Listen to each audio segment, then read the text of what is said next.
Saya kasih tahu, Sunan Kudus sama Sunan Kalijaga ini kan seperti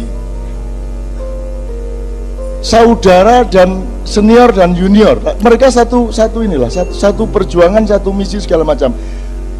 Meskipun Sunan Kudus agak Syiah, Sunan Kalijaga Ahlus Sunnah wal Jamaah, ya. Tapi yang ingin saya katakan kepada Anda, Sunan Bonang, Arya Penangsang ini muridnya Sunan Kudus, sementara Mas Karebet ini muridnya Sunan Kalijaga langsung. Ini mereka konflik berdua, si Kudus sama Kalijaga tidak bisa kok menyelesaikan konflik mereka.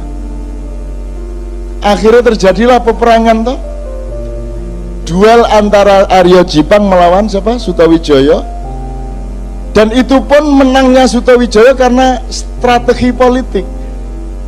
Jarane Arya Jipang jenenge Gagak Rimang, jaran lanang brancah. Mulane politiknya aku tak perang musuh Arya Jipang nggawa jaran wedok. Oh, iki gak tau kok pikir kan ya. Hey there. Subscribe to my channel and also press this bell icon. Itu di Persia sana, jadi itu di zaman Genghis Khan. Ada seorang sufi gendeng kayak Abu Nawas diundang nang keraton, gak diterima karo satpam karena pakaiannya tidak memenuhi syarat. Akhirnya dia mulai nyili tonggone berpakaian tertib yang memenuhi syarat. Dia datang lagi ke keraton, sampai di situ diterima. Mangkel atine, sing diterima lak duduk aku sing diterima lak pakaianku Akhirnya dia mlebu ke perjamuan, kelambine dicopot, sebenarnya dicopot dilewebokno ngono nang bleng. Akhirnya mulai karo katokan tok, satpam dulu kok sampean mangsul katokan. Lho sing diundang lak pakaian duduk aku, mulai deh. Iku Nasruddin. Tapi lak gak sampai, jangan sambel-sambel dibledot. Nah, Sunan Kalijaga Jawa rek lebih dari wong Arab ya wong Persia. Nek ngono tok gampang iku dirodok luwih dramatis. Ngono nek Jawa. Ya misalnya oke. Jadi Sunan Kalijaga itu pun dia mengalami kegagalan. Saya kasih dua aja kegagalannya.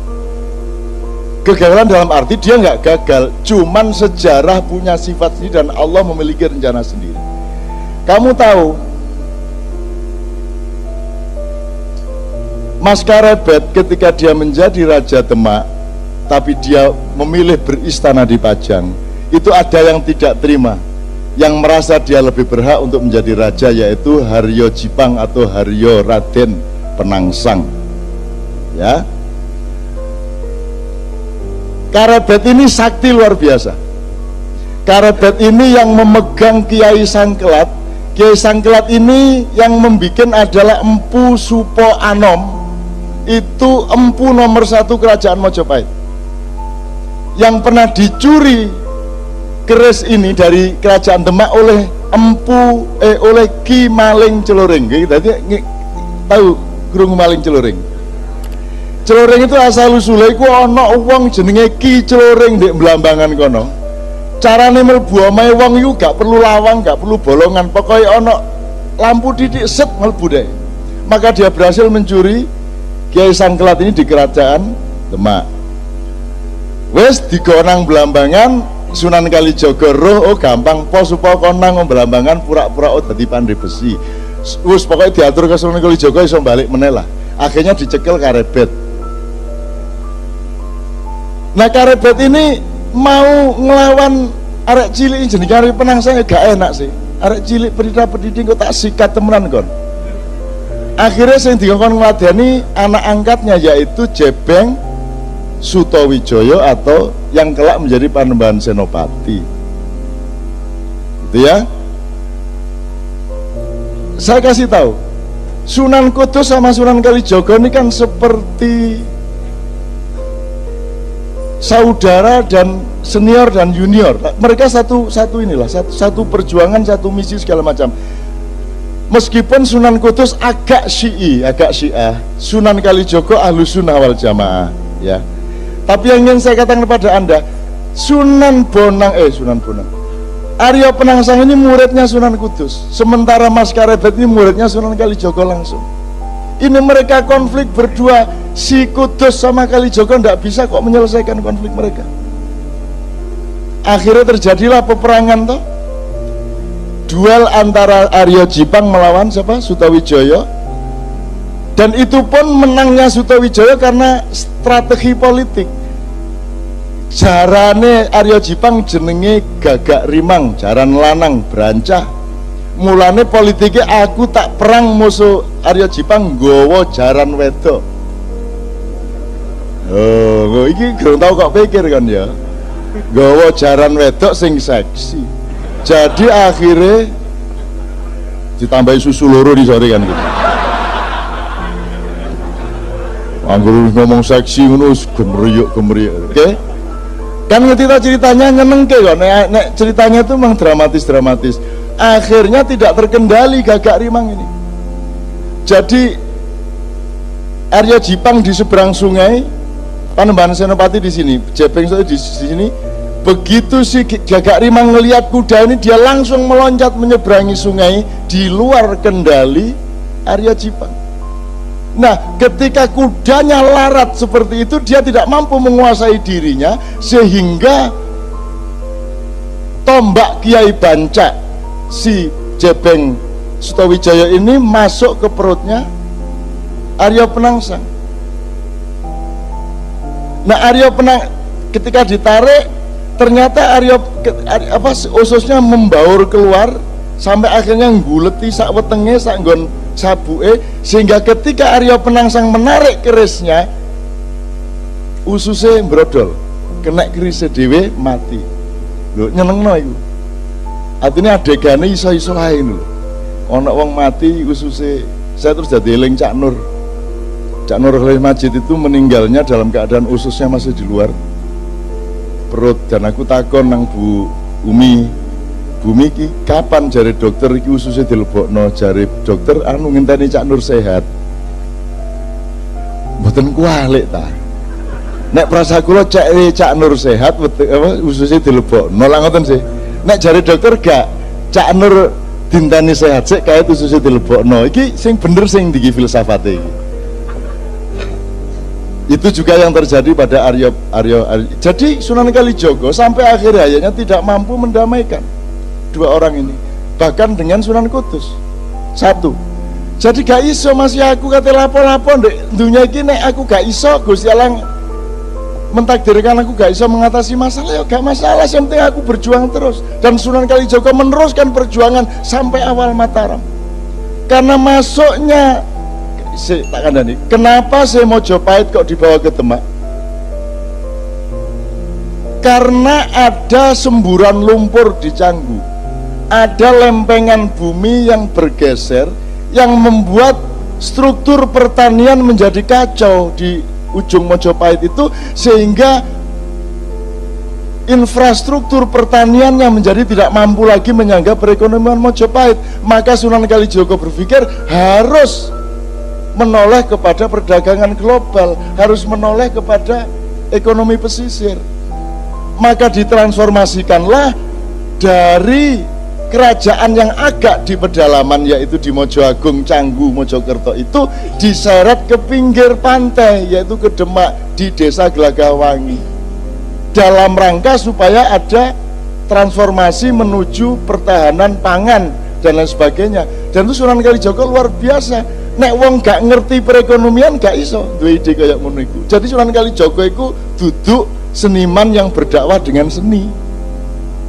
Sunan Kalijogo ahli ekonomi, ahli perdagangan, ahli strategi politik, pendekar yang mumpuni, dan seterusnya. Nah, ekonomi pesisir ini kemudian pelan-pelan dieliminasi lagi oleh watak Jawa yang kurang tegas. Jadi Raden Sultan Hadiwijaya Joko Tingkir iku pekewo, kate beristana di Demak itu pekewo. Aku tak ndek pinggir-pinggir, aku tak ndek Pajangai. Dia lupa bahwa dengan dia masuk ke Pajang, maka seluruh infrastruktur keraton juga akan pindah ke pedalaman. Jadi perekonomian global yang diciptakan Sunan Kalijogo menjadi masuk ke pedalaman. Sunan Kalijogo tidak setuju, tapi sudah terlanjur. ketika itu kemudian sibuk dengan pertarungan antara Mas Karebet dengan Aryo Jipang. Itu pun kemudian ketika sampai kepada gara-gara Aryo Jipang bisa dibunuh oleh Panembahan Senopati, akhirnya Panembahan Senopati diberi hadiah oleh Mas Karebet tanah Mentau. Dan Mentau itu sangat pedalaman, maka terjadilah degradasi politik. Dari pedalaman ke pesisir, dari pesisir dikembalikan ke pedalaman, itu pun degradasinya double. Tidak hanya sifat perdagangannya menjadi dari perdagangan ke pertanian, tapi legitimasi spiritualnya pun berubah dari Wali Songo yang semula menjadi background politik, berubah menjadi Nyai Roro Kidul. Nah, Panembahan Senopati kemudian sirsiran dan kawin sama Nyai Roro Kidul sampai Sultan Hamengkubuwono ke-10. Semua rabi karo Nyai Roro Kidul. Atimbangane tak kongon pegatan anu Roro Kidul tak kon jilbaban ngono saiki. Cek gak angel-angel temen-temen. Ya saiki sembahyang 5 waktu semua. Nyai blorong barang wis sembahyang 5 waktu. Kadang-kadang melok jemuan barang. Ngono ya kanca-kanca ya. Saya ingin mengatakan kepada Anda, ayo belajar sejarah supaya Anda tahu Anda ini Garuda. Anda ini bangsa besar. Kan itu kan selalu saya omongkan di Bang Wetan. Nggak apa-apa sampai akhir hayat Anda belum berhasil, nggak apa-apa. Anakmu yang berhasil, nek gak anakmu putumu. Tapi kita bangun kembali paruh yang baru itu, kuku yang baru itu, dan tidak pernah putus asa. Gak direken karo pemerintah, gak direken karo Indonesia, anggapmu Bang Wetan direken ngono ta ya apa? Kene ya gak ono sing ngreken. Gitu loh. Ayo direken-reken dhewe. Kok repot. Geden di Bang Wetan karo Indonesia aku takon, secara nilai. Secara nilai.